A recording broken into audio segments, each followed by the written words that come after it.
Hey everybody, welcome to Money's No Object. I'm your host, Dylan Howell. I cannot be more excited to continue sharing with you guys personal finance topics that I think can be useful for you in your long-term financial journey. Today's topic is all on decreasing the amount of payments that we have in our life so that we can do other things and better things with our money. And so we're going to specifically talk about how when we decrease the amount of payments that we have, when we decrease the amount of debt that we have, we are able to do so many more fulfilling things with our money. And there are certain things that we have to maintain the rhythm of, even though we are out of debt. But we want to continue to maximize on our financial strengths and do some other things along the way that'll be beneficial for us down the road and actually enjoy ourselves as we live out our financial lives. Before we get started though, if you could go down below, hit the big red subscribe button, like this video, leave me any feedback in the comments down below and I'll be sure to respond to anything you leave down there. If you're listening on Apple or Spotify podcast, then be sure to subscribe and leave me a review on either one of those platforms. Follow me on social media at MNO with Dylan, and that's really good supplemental materials to all the things I'm putting out in these long form episodes on YouTube and the podcast every single day. And then if you need somebody to help you to create a plan that is specific to you and your family's needs and keep you accountable to that plan over the long term, then I can do that. Just go to my website, www.mnowithdylan.com. Click on the Work with Dylan tab, and you can choose the financial coaching session type that would work best for you, and we can begin pushing towards your long-term financial goals together. So for many of you, I'm sure much of your financial life has been riddled with the idea of debt payments and has been riddled with car payments and student loan payments and mortgage payments even and credit card bills and all these different types of things. And when you work through those things and you get to the other side and you're out of debt and you can actually start doing some things with your money that you could not do before, it's strange. It is strange, and it seems like, okay, I've been in this one place for so long. I'm finally out of this place. I've done some good things to get out of this place. Well, now what do I do? And now what are the rhythms going to be of my financial life moving forward? And it is very common to have these feelings and to have these questions. But I want to help you to answer those questions in today's episode. I want to help you to better internalize what it looks like to be out of debt. And if you are not already out of debt, I want to help you to be motivated towards that place, to be motivated towards getting out of debt and being able to do all of these new and fun things in your financial life. I don't want us to be stuck in debt, and I've talked time and time again about why I don't want you to be stuck in debt. But today is going to be part of that why. It's going to be part of the reason why you don't want to be stuck in debt, because you can't do all of the other things that you need to do in your financial life. You're not going to be able to do all of these things that I'm going to talk about in today's episode if you do not go through the steps of going ahead and getting out of debt. And that's why the financial action plan is so important and so useful, because I give you a roadmap as to at what point you should be trying to get out of debt and then what you should be doing after you get out of debt. And so the financial action plan helps you through this place, but I'm going to be very specific today and really help you to determine where does all this extra cash go, because if you're out of debt, you're likely going to have extra cash laying around that you didn't have previously. And so we're going to talk about where that extra cash is going to go. We're going to talk about how we are going to go about allocating that cash, how we allocate that cash changes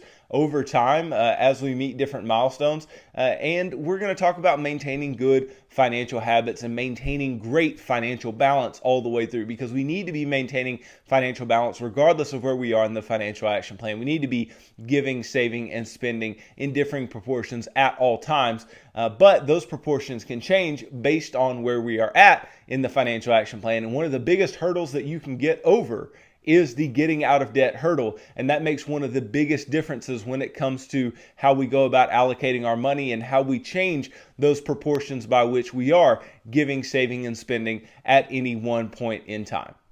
So we'll start with the first boring thing that you should keep doing if you go ahead and you get yourself out of your current debt situation. You're completely out of debt. What do you need to continue doing? Well, you need to continue budgeting, right? Budgeting is such a big part of us trying to get out of debt because it's us allocating our money, telling our money where it should go. And just because you're out of debt, just because your debts are paid off, doesn't mean that you should stop budgeting, because a really easy way to go back into debt is to stop budgeting. A really easy way to go back into debt is to not know where your money is going. When you don't know where your money is going, then you can look up and it can be gone, right? You can easily reach back for debt when it comes to an emergency situation. You can reach for credit cards in situations where they are not necessary because you don't have the cash available for yourself to do whatever you were trying to do. And so you easily reach for debt. It becomes real easy to reach for debt when you are not budgeting. And so we don't want to allow you back into that place. We don't want to allow you back into being in debt and being comfortable with debt. And one of the easiest ways to do so is to continue the habit of budgeting. And hopefully you've built a strong habit of budgeting to this point. Hopefully as you were paying off debt, you were budgeting effectively in order to do so, in order to pay off debt.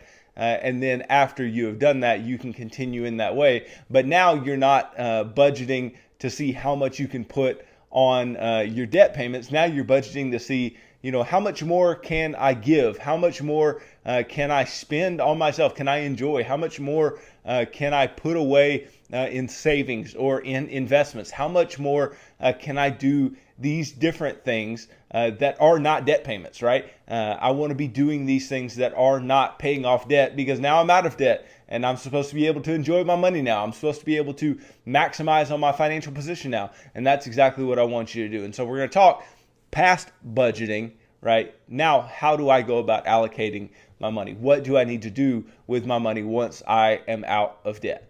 Now, in the same way the financial action plan prescribes you to do so, you should build up a fully funded emergency fund of 4 to 6 months of household expenses when you get out of debt, when you get out of consumer debt other than your home.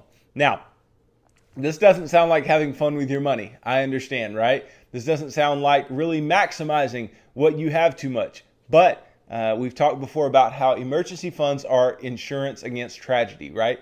We are putting this money away to insure against certain tragedies that could occur in our lives. And what emergency funds do is they keep us from going back to debt, right? They keep us from going back into debt. And we don't want that. First and foremost, we have to put up these safeguards between us and going back into debt. That's why we keep budgeting, because it's going to help us to keep from going back into debt. That's why we build up an emergency fund, because it's going to help to keep us from going back into debt. And so if we do these things, we put up these safeguards, then we can be better equipped to actually maximize on our financial situation as we move forward. So we need to build up that emergency fund. We really need to get that savings built up. So in a savings account or money market account, something of the like, just put the money away. This is not to be invested. This is to be saved in a savings type account, right? And so we need to do that and have that good pad, that good cushion between ourselves and potential tragedies that could occur in our life. And so we need to make sure when we do get out of debt that we're budgeting heavily towards getting that emergency fund built up. And once you get that emergency fund built up, then you can have a really good sense of financial security, right? Now, you owe nobody money and you have money yourself sitting in the bank in case something does go wrong, right? It's a far cry from being in a place where you are in debt and you don't have much, if any, money in savings, right? This is a far different situation than maybe you once were in, or maybe you're in that situation now. I don't want to run past that. I don't want to assume that you're in these particular situations where you are out of debt now, right? Even if you're working out of debt, I want you to know what the next steps are. I want you to know what to look forward to and what you should be doing next to build on your financial successes. That way, once you do get to that place where you're out of debt, it's just second nature and you can make the decisions just right off top and go right into what the financial action plan is teaching and what I am telling you to do on a day-to-day basis. So having that emergency fund built up is extremely useful and can allow you to tragedy-proof your home from things like another 2020 occurring and maybe a job loss like that, or some loss of income, decrease in hours, whatever it may be, right?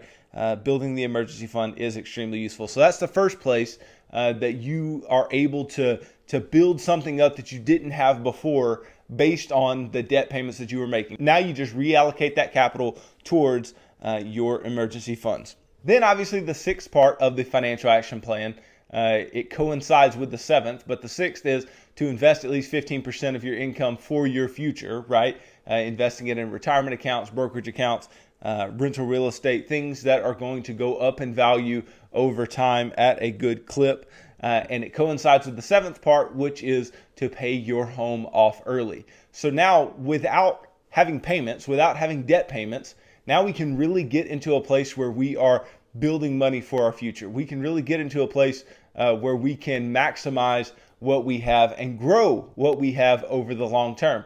And that's one of the first things you need to do. Obviously, like I said, you need to budget, you need to build up that emergency fund, but you also need to get to a place where you can actually start putting a fair amount of money away, at least 15% of your income away for your long-term future. And again, I know this doesn't sound sexy. It doesn't sound extremely attractive. It doesn't sound like something that is gonna win big in the short term, or it's not going to provide a lot of short-term gratification. We'll get to some more short-term gratification type things, right? But you need to be putting this money away. You need to be reallocating this capital that you had going into debt payments, reallocate that money into investing for your future, into building up assets for your future. That way you don't have to be a struggling retiree, that you can retire with dignity, that you can enjoy your latter years and have plenty of money to create the income that you need in order to live on later on. So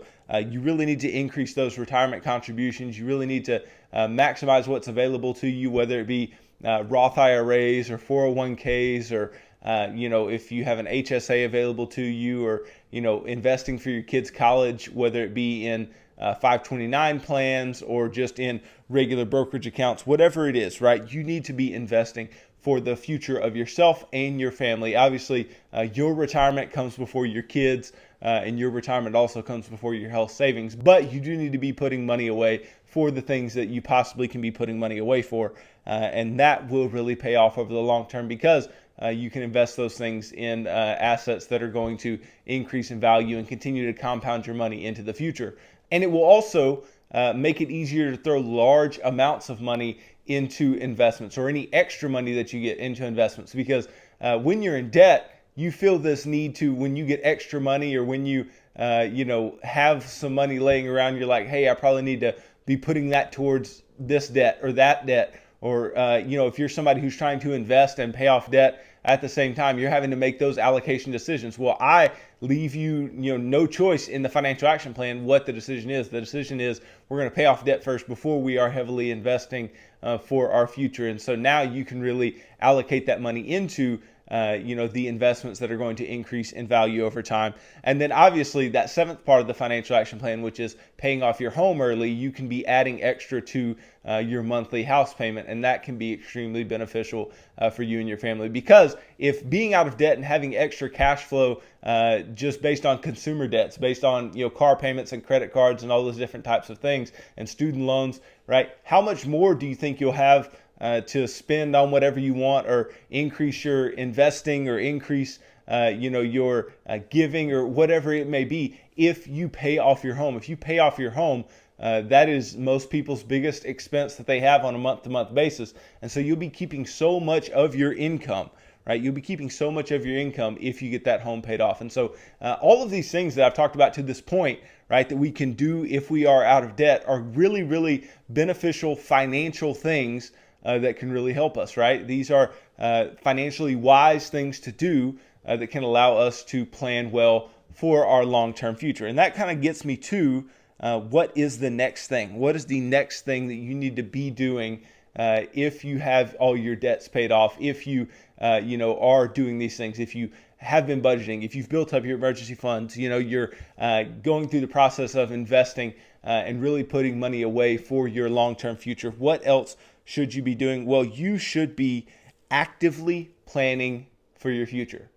And what do I mean by actively planning for your future? Well, you need to be actively planning for things like life insurance. You need to have life insurance in place. And if anybody relies on your income, if you are a parent to children, if you are a spouse, and your spouse relies on your income, or you have a mortgage that needs to be paid off eventually, you need to have term life insurance. And so really planning for your future in that way and getting an adequate amount of term life insurance put in place for you or you and your spouse is so huge, because anybody who relies on your income, anybody who relies on you to live, and then you don't, and then you pass away early or at some point unexpectedly, then it is good to have that set aside for the future of those that you love, and to make life easier for them and take a little bit of the financial burden off of them moving forward. So that's something you can do with the money that you have. You can start to plan for your future. So not just life insurance, but also getting things in place as far as your estate planning documents, and having all those things lined up to where you know what happens to what you have when you are gone, and you assign somebody who is going to be the executor of that, or if you have a trust, your trustees and all these different types of things, right? You need to be actively planning for your future. You need to know maybe not exactly what's going to happen when you're gone, but you need to start making some of these concessions. And the reason that you want to do this once you're out of debt is because once you're out of debt, then you're actually going to start building assets. You're actually going to start building a financial life that is interesting, right? A financial life that is actually intriguing to people who may want to do mischievous things, right? So you want to start planning for your future. You want to start making sure that there are safeguards in place, and you know what's going to happen to your money when you are gone. You know what's going to happen to your children or to your spouse when you are gone. So making those plans for your future is extremely huge, and it's extremely huge regardless of if you're in debt or not, but especially once you're out of debt, you need to make sure that you are getting these plans in place and really making all of the concessions that you need to make for your long-term future. Now it's about to get fun, okay? I know I've talked about some financial things and then some things about your long-term future and planning for your future that may not be the most attractive to somebody who just got out of debt and just got out of this portion of life that was very taxing and very difficult to work through. But something else you should be doing if you get out of debt is you should start enjoying yourself, okay? What I try to tell you when you're trying to get out of debt is that you need to really be working hard. You need to really be putting every extra dollar. You don't need to be going on vacation. You don't need to be eating out. You don't need to be doing anything extra, right? You need to be getting out of that situation where you are in consumer debt, and that debt is holding you back from building the financial life that you want to build. But once you're out of debt, you can enjoy yourself. Okay, now, what am I not telling you to do? I'm not telling you to go crazy. I'm not telling you to go and become a different person and go buy the biggest and baddest and the nicest things from everywhere and just buy. That's not what I'm telling you to do. What I'm telling you to do is to start allocating some of the money that you have towards enjoying yourself, towards doing things that you want to do. Right? If it's been a while since you've been on a vacation, save up to go on a vacation with your family or with your kids or with your spouse or with your significant other. Whatever you are trying to do in this particular place that you are going to be able to enjoy yourself, go do it, right? But now, instead of doing it on debt and regretting the fact that we did it when we get home from a vacation, now you'll be able to go on vacation, pay for it in cash, have it planned out, how you're going to spend your money, how much money you are going to spend, and be able to come back home and be able to still live a comfortable, good financial life and build on the progress you had already made before you left for vacation, right? You don't have to deal with those ramifications into the future because we're not going into debt to try to do fun stuff. We're going to do everything on a cash basis. So go on a vacation. If you need to upgrade in car, save up and buy another car, right? Buy a car that is new to you. Maybe another used car that's got a couple years and a few miles under its belt, but is a really nice car. And then you can constantly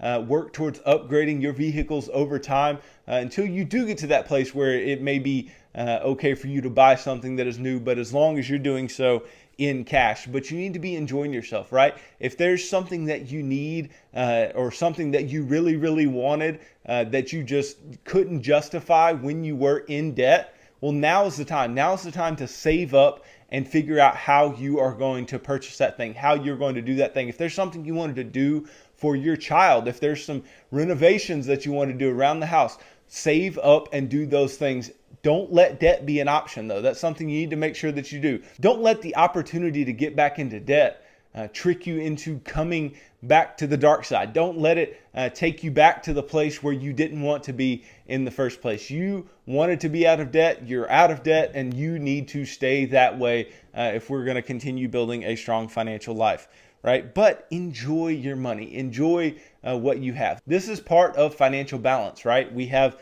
giving, saving, and spending, right? We've talked about basically all three. Now we're going to dive a little bit more into giving here in a minute, but we've done our savings, right? We have emergency funds set up. We're saving for our futures. We're doing that, right? And we need to spend some money on ourselves to maintain balance. We need to spend some money on ourselves in order to continue enjoying some of what we work for and not getting into this rut of just giving and saving and never really reaping any reward in the short term from what we make. Now, I'm a very long-term oriented person, but in the short term, it's still nice to reward yourself. It's still nice to allocate some money to go do some things, or allocate some money in order to do something that you've wanted to do, buy something you wanted to buy. By all means, enjoy yourself. It is your money, and this is the time to do it once you are out of debt. Now, also when you're out of debt, now you have money to be able to make a difference in the lives of others, right? It's hard to help people when you haven't helped what's going on in your own household.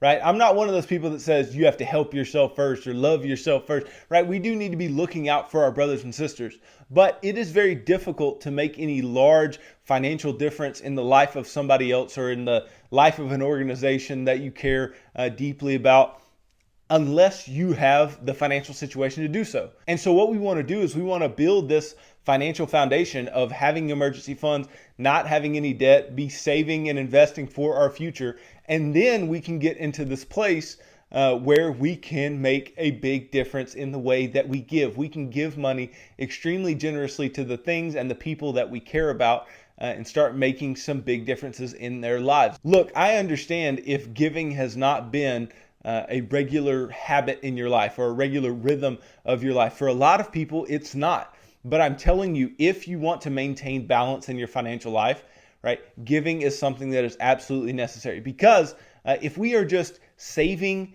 / investing and spending everything that we have, then everything that we have is only about us, right? It's a selfish endeavor. We lack contentment sometimes in that place when our money is all about ourselves, okay? So to be giving, to be generous with what we have, right, can allow us to build up contentment for ourselves because we know that the money's not all about us. We see the impact that our money can make in other places, and that is extremely important, okay? So for no other reason than the fact that it allows you to build a stronger financial foundation for yourself, giving is extremely important. Obviously, if you're a Bible-believing Christian like myself, or you have some other religious conviction around giving, then giving can be important to you for a different reason.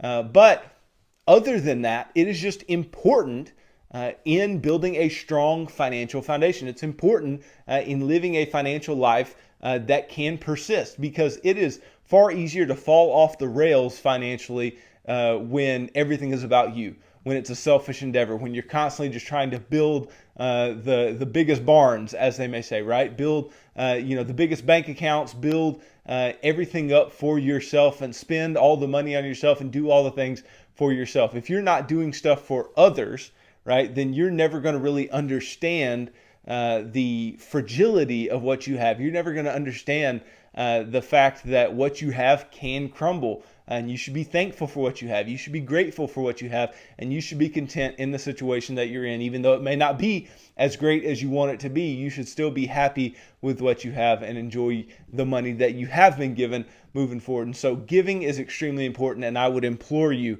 to find some way to give, and give in a significant amount, an amount that is going to make a little dent in your budget, right? I've talked about, as Bible-believing Christians, we're called to the tithe, and then offerings above the tithe if you're in a position to do so. And so the tithe is 10%, right? So if you can give at least 10%, that's a significant amount that you will feel, 10% of your income. And then anything above that is at your own discretion. But All I'm saying here is that giving is a huge part of our financial lives, and it should be, if you are out of debt, it should be on the docket as to something that you are going to do in a higher amount given the fact that you're out of debt. Because again, we should be giving, spending, and saving at all times to maintain financial balance. And so while you were getting out of debt, you still should have been giving in some proportion, although a smaller proportion. But now you can allocate more of your money in that way towards others, towards these causes and these people that you care about, and really begin to make a difference. And I promise you, you will not regret allowing your money to work for somebody other than just yourself. So look, if you heard nothing else today in this long rant as to all the things you can do with your money after you get out of debt, or the things that you should be doing with your money after you get out of debt, if you hear nothing else, hear this. Being out of debt gives you options. Okay? Being out of debt allows you to do things with your money that you could not do before. When I talk about financial freedom, when I talk about the freedom to spend our money the way we want to spend it, when I talk about the freedom to give our money in outrageous ways, when I talk about the freedom to invest large amounts to build up money for our future and be able to retire with dignity and be able to have money to leave to our children or pay for our kids' school or whatever it may be, right? The freedom to do those things stems from not being a slave to debt, right? It stems from not having that bondage of debt holding us down month after month, year after year into oblivion, right? And so when you break those chains of debt, then you have options. You have the ability to do some new things. And I just want you to experience that. I want you to experience that place of being able to do more with the money that you make. I don't want you to stay in this paycheck to paycheck cycle. I don't want you to keep making debt payments until the cows come home.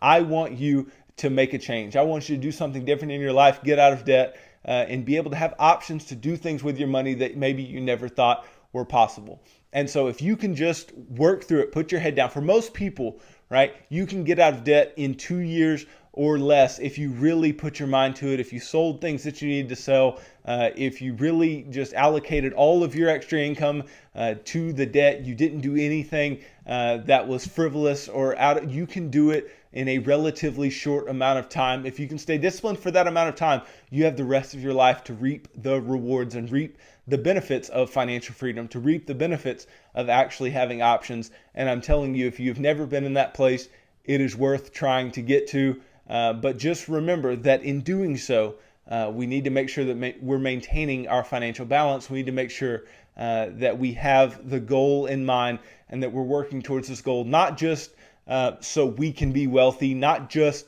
so we can have security, but so we can have freedom, so that we can have options, and so that we can do good in the lives of others and the lives of ourselves as we move forward in our long-term financial freedom journey. And hopefully at some point we can look back and go, getting out of debt was the best thing that I ever did. Because I can tell you from experience, I look back and I go, getting out of debt was one of the most freeing, awesome things that I ever did. And I wouldn't change it for the world. Even though it's short-term pain, it makes for long-term gain. So thanks for watching this video. If you could go down below, hit the big red subscribe button, like this video. Leave me any feedback in the comments down below, and I'll be sure to respond to anything you leave down there. If you're listening on Apple or Spotify podcasts, then be sure to subscribe and leave me a review on either one of those platforms. Follow me on social media at MNO with Dylan, and that's really good supplemental materials to all the things I'm putting out in these long-form episodes on YouTube and the podcast every single day. If you need somebody to create a financial plan that is specific to you and your family's needs and keep you accountable to that plan over the long term, then I can do that. Just go to my website, www.mnowithdylan.com. Click on the Work with Dylan tab, and you can choose the financial coaching session type that would work best for you, and we can begin pushing towards your long-term financial goals together. So tune in tomorrow as I talk about your financial fears and why many of them are lying to you, why fear is a liar in your financial life. So thanks for tuning into this episode of Money's No Object. I'm your host, Dylan Howell. God bless.